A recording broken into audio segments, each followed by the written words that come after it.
भारतीय बाजार में हाल ही में आई एक रिपोर्ट जिसमें ये कहा गया था कि सरकार चावल के निर्यात पर प्रतिबंध लगाने पर विचार कर रही है, जिस कारण इसके भाव में हमने एक तेजी का रुख देखा था।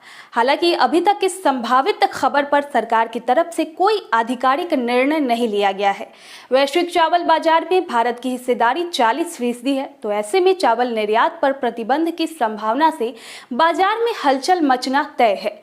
निर्यातकों ने चावल निर्यात पर प्रतिबंधों को लेकर कहा कि इसके बारे में सरकार की तरफ से जल्द फैसला आ सकती है। हालांकि सटीक जवाब किसी के पास नहीं था। हालांकि इस साल ऐसी खबरों को हवा मिल सकती है क्योंकि देश में खरीफ के मौसम में सबसे अधिक धान की खेती होती है, पर इस बार बारिश की देरी और अनियमितता के कारण प्रमुख चावल उत्पादक राज्यों में धान की बुआई पर काफी असर पड़ा है। कृषि और किसान कल्याण मंत्रालय के आंकड़ों के अनुसार 26 अगस्त तक देश में कुल रोपण क्षेत्र 36.8 मिलियन हेक्टेयर था, जो इस वर्ष 6% कम और औसत से 7.4% कम है। हालांकि मिलिंग प्रक्रिया के बाद टूटा हुआ चावल बचता है, अच्छा चावल निकल जाता है, लेकिन रूस और यूक्रेन संघर्ष के कारण उत्पन्न हुआ खाद्य संकट ने स्टॉक देखने पर मजबूर कर दिया है।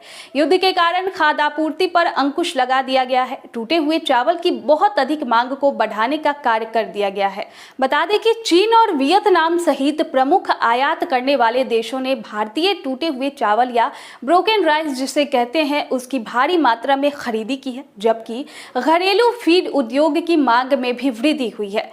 चीन भारतीय चावल का पारंपरिक खरीदार नहीं है, लेकिन 2022 में एक प्रमुख खरीदार के रूप में बदल गया है। उदाहरण के लिए आपको बता दें कि चीन गैर बासमती चावल के लिए जून में 3,14,485 मिलियन टन का सबसे बड़ा निर्यात बाजार था।